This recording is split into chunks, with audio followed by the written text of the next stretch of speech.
आणि तिथं दिग्गज नेते होते आणि 10,000-11,000 कितीचे फार भयान माणसं होती.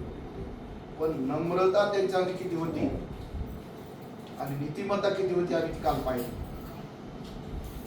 आणि प्रत्येकाच्या असं तोंडात होतं सुनीलराव सुनीलराव. म्हणजे आपल्या चेअरमनचं किती तिथं म्हणजे मोठेपण आहे. आणि मोठेपण कशामुळे? नीतिमत्तेमुळे.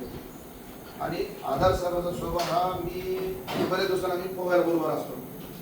मी इथं 40 वर्ष झाली ते इरिगेशन मध्ये असतो. तर त्यांचं बघितलं स्वभाव, त्यांचा स्वभाव असा आहे. आणि त्यांच्या जर बरोबर राहिलं तर नीतिमत्ता काय असते हे शिकायला पाहिजे.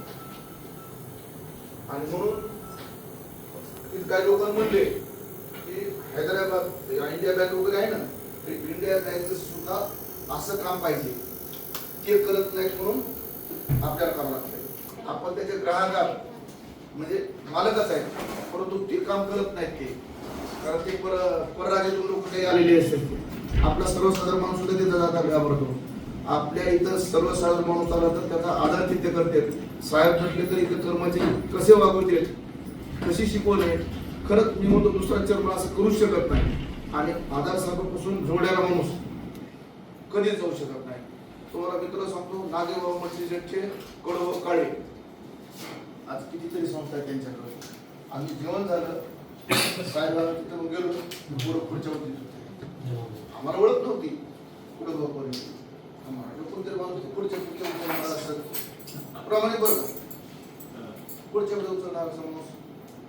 अहो ते पुन्हा ते हे गेले ते आम्ही 5-4 साहेब आले ते मग पुन्हा इथून बसले. साहेबांना परिचय करून दिला. म्हणजे भाऊ शाखा किती होता 53 म्हणले. त्यांनी सांगितलं की मी आणखीन जमिनीवर आहे 1,500च्या पुढे ड्रेस घेत नाही. शाखा किती असू दे, किती हजाराचे कोटी धंदा होते, मी नाही करत. म्हणजे किती नम्रता आहे ती. कोर्टे साहेब असतील, हे असतील. आणि मग ह्यांनी एवढंच नाही तर तिथे बघायला मिळालं आम्हाला की गोरगरिबाचा पैसा कसा जतन करायचा. तर ह्यांनी होऊन त्या सचिवाला सांगितलं की आमच्यावर बंधन घाला, आमच्यावर बंधन घाला, जेणेकरून असं लोक पळवाट काढणार नाही.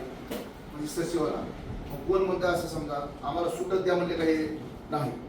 तर सचिवाला सुद्धा सांगितलं की आम्हाला वेळ द्या, आमचं म्हणणं ऐकून घ्या आणि मग तुमचंही सांगा, आमचं ऐका तुमचं ऐका.